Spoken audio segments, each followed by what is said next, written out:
Okay, welcome to Bridges and Tunnels. There are no public speakers, so we'll move right on to the approval of minutes. Wait, Mr. Chairman. Yes. There's a really funny error in the minutes. It mentions that I spoke about the necklace lights on the bridges, but the way it's spelled here, it's like without neck as opposed to around the neck. So I think that should probably be corrected for the minutes. Any objections? I object. Okay, let's have a debate. All right, I think we can do that. All right, moving on. Minutes are approved. As amended. As amended, yes, correct. Committee work plan. There are no changes to the committee work plan. Okay, report on operations. I'd like to, with your permission, have Sean Moore, our new EEO officer, give a little briefing to the committee on our outreach program. Sean? Thank you. I'm delighted to report out that MTA Bridges and Tunnel held its first minority and women-owned business enterprise outreach event on June 16th here at 2 Broadway, and we successfully attracted over 150 participants to the event. The program focused on MTA Bridges and Tunnel as needed targeted contract opportunities, which offer a range of benefits for the MWBE community. Specifically, contractors are generally required to respond quickly, must be ready, willing, and have the capacity to perform the required work. They have a shorter life cycle, and they range between $100,000 to $10 million. Specifically, MTA Bridges and Tunnel highlighted 2 contracts, which are the GFM 495 and the GFM 509, both which span a period of 36 months. And we also highlighted the trades that are needed by the MWB contractors. We extended this invitation to work in collaboration and to provide a networking opportunity between the general contractors working on the as-needed projects and the MWBE community. As major construction contract projects continue to be planned, it is critical that our contractors understand that compliance, safety, and diversity are elevated priorities here at MTA Bridges and Tunnel, and that by building relationships between the prime and subcontractors, it will assist MTA B&T with reaching the governor's economic development goal of 30% for the MWB contract community. Our next steps will be to monitor the MWB goal participation and the as-needed contracts and continue our outreach efforts. Our event partners included MTA, Department of Diversity and Civil Rights, John Pacone Incorporated, and a special thanks goes out to the MTA B&T staff, the law, procurement, engineering, and safety departments, all of whom contribute to the success of the event, and understand not only the importance of being change agents, but also driving the change. And I also want to give a special thanks to the Honorable John Malloy and Honorable Susan Mesker, who were there in support and attendance. And that's the end of my report, unless there are any questions. Susan, you want to say something? Sean, it was a wonderful event. Thank you. It felt very warm and welcoming. I learned things that I didn't know, and I know the program pretty well. And it seemed to be very, very well received. Something that I thought was particularly effective was having people who had successfully graduated from the program speak to newcomers about what it did for them and how they got where they are. So it was really a great event. Thank you. That's very high praise coming from Susan Metzger, who has done so much for this board in this area. Not only one of the most intelligent and experienced members of the board, but she has particularly in the pursuing the diversity agenda for the board put in an unimaginable amount of time. So, Susan. Thank you, Sean. We'll move right to the report on operations then. Good afternoon. The report on operations begins on page 16.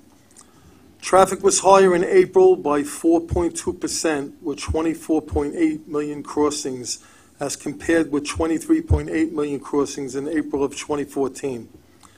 April 2015 gas prices averaged $2.52 per gallon, which is $1.25 lower than in April of 2014. Precipitation in April of 2015 totaled 1.8 inches of rain over 8 days versus 8.2 inches of rain over 9 days in April of 2014. Easy Pass volume increased by 5.6% in April 2015 as compared to April 2014, while crossings using cash and other payment methods declined by 3.7% for the month. Passenger car travel was up 4.4%, and other vehicle travel increased by 1.1% from April of 2014. Preliminary monthly traffic figures for May of 2015 are 3.15% more than the same period last year.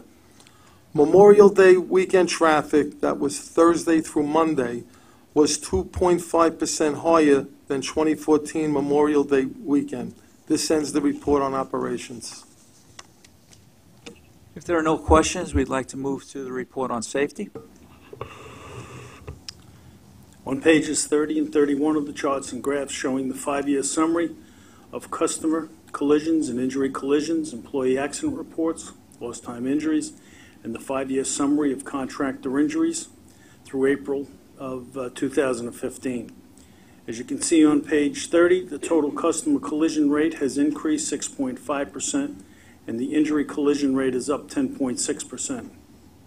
On page 31, the number of employee accident reports have decreased 13.9%, and the lost time injuries for the year have decreased 35.4%. Please review these reports, and unless there are any questions, that concludes my report. Thank you. Right along, we'll conduct the Easy Pass and financial reports. Don? Thanks, Jim. The Easy Pass report begins on page 32. Our market share for April was 85.5%, up 1.2 percentage points from the year before. More than 23,200 Easy Pass accounts were opened in April, almost half of which were on-the-go accounts. Our in-lane tag sales are continuing to be incredibly successful. We've now sold more than almost 539,000 to date since the program began, and since the toll increase, we're up about 50% year to year, and have exceeded 1,000 sales on several recent Saturdays for the first time. There's no questions on the Easy Pass report. I'll move on to the financial report, which begins on page 38. Yes. How are we doing pursuing, folks that haven't paid their bills, out of state or whatever? Talking about the all electronic toll collection. Yep. At the Hudson. It's pretty much status quo. I mean, it's pretty much leveled out. I think it hasn't spiked. It hasn't gone down. So I think it's pretty much status quo from the last time we talked. After a certain period of time, is it turned over to? Yes. After 60 days, we turn it over to collection agency. Is the way the process. Do we know what their rate of success is? I don't off the top of my head. I mean, it's pretty much standard in terms of not that different from what we're getting on Easy Pass collections. What is the status of the legislation for the all-electronic tolling going forward? This session, it's highly, highly, highly unlikely that it will pass. Mm-hmm. We keep working on it. We keep working with the other agencies. We keep working with the governor's office. And we will,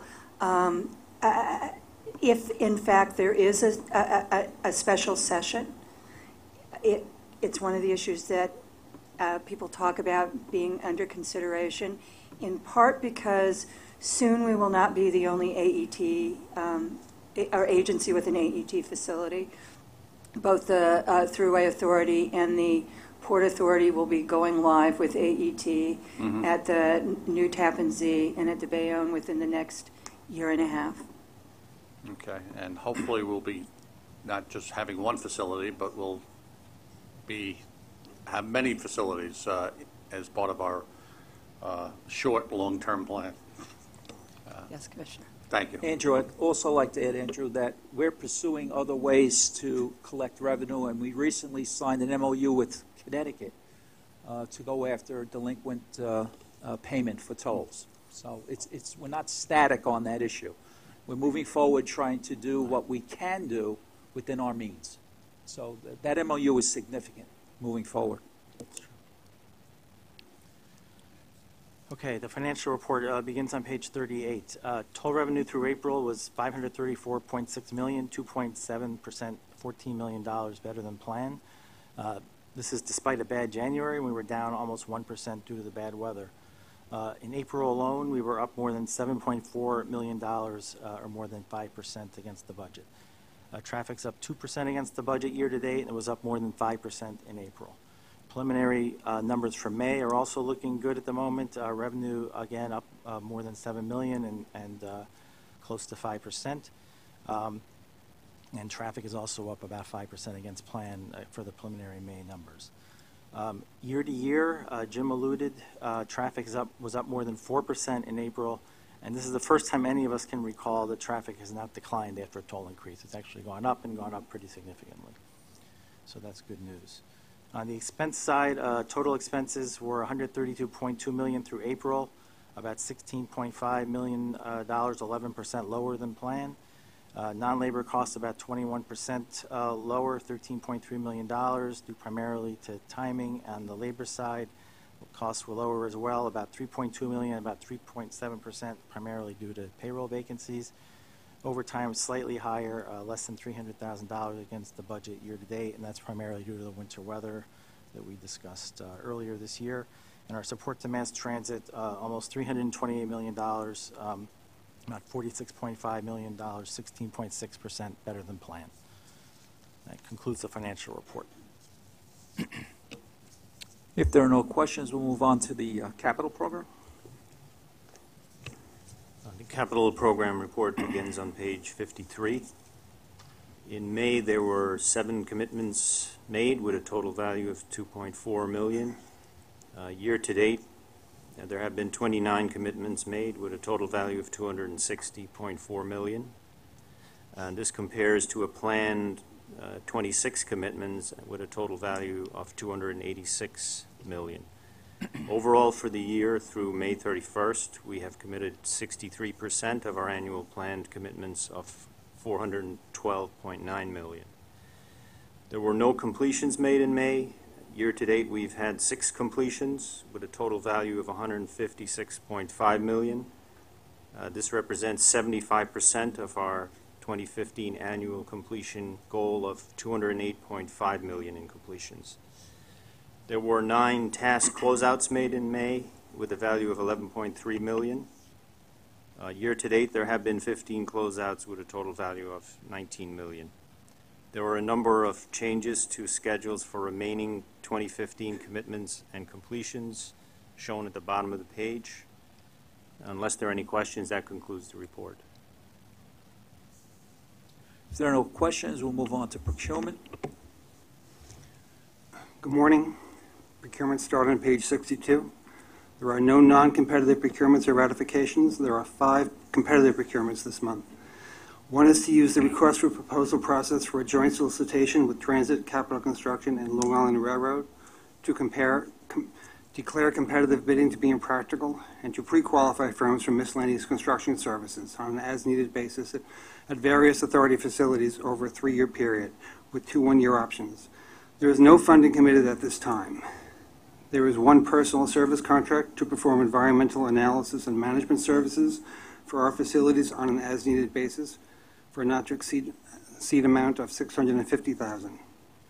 There's also 1 miscellaneous service contract for the maintenance, repair, testing, and inspection of low and medium voltage electrical distribution equipment in the low bid amount of $1,473,865. There are 2 contract modifications, 1 public work for additional work at the Queens Midtown Tunnel associated with relocating the main tunnel ventilation control system fiber optic cable, and 1 personal service modification for additional funding for the design and coordination of the installation of travel time variable measure signs on approaching highways to various bridge and tunnel facilities. And these negotiated modifications total $1,759,239. In total, all 5 are approximately $3,883,000. Unless there are any questions, these procurements are described in detail in the enclosed staff summaries.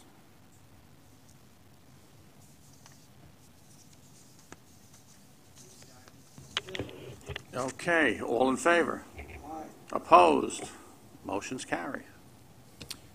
And last but not least, we have an action item for the committee to review and approve. Okay.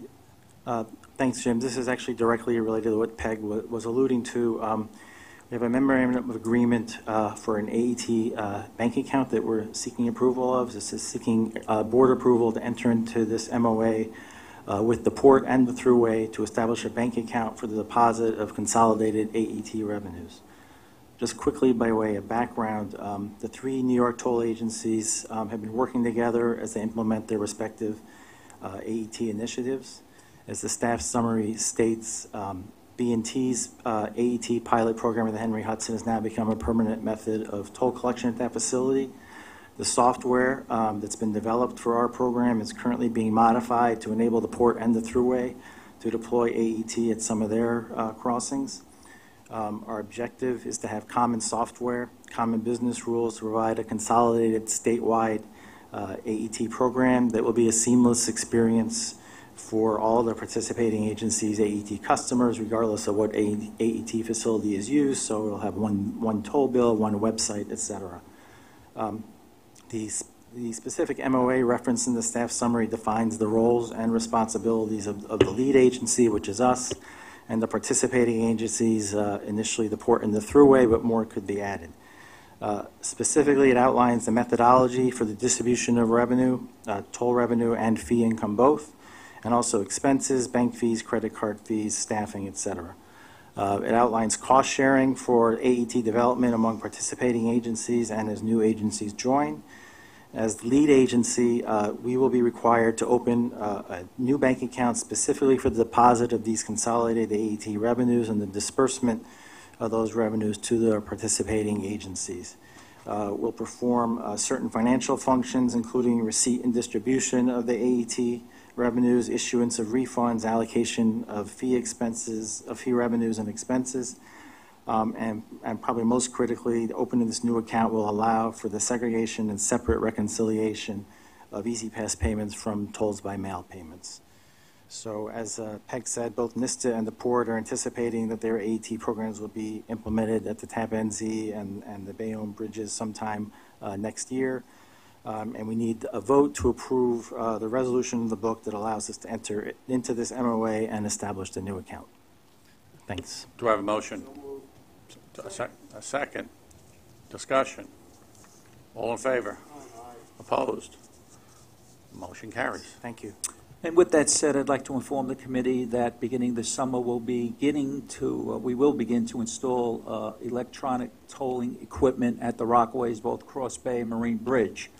It'll be a pilot program in order for us to better understand how to capture commercial vehicles for the first time. As you all know, the Henry Hudson Bridge is just cars. We need to learn how to not only capture the plates, but capture axle counts on trucks, and then, of course, the billing experience and the back office experience. So we'll begin that effort in a pilot program this summer. Okay, exciting news. You know, the Rockaways and then the Verrazano Bridge and RFK. Okay. With that, that ends our report to the committee. Okay, let me just, as a point of personal privilege, since barring gubernatorial pardon or Senate inaction, perhaps somewhat likely, this could be my last opportunity to chair this meeting. It has been, as both a member and chairman, my pleasure to work with all the men and women at this table and throughout Bridges and Tunnels, which I have found to be an extraordinarily professional operation, having supported me from my first day without any knowledge of real bridge and toll, the ins and the outs. You've taught me so much. You've been so cooperative. I thank the two Jims. I know that Jim Ferraro got my message about Wally Pipp last month. And Jim Fortunato for always being at my beck and call for my myriad of questions. So thank you all so much. It's been a pleasure to help serve the people of the state of New York with you. Thank you.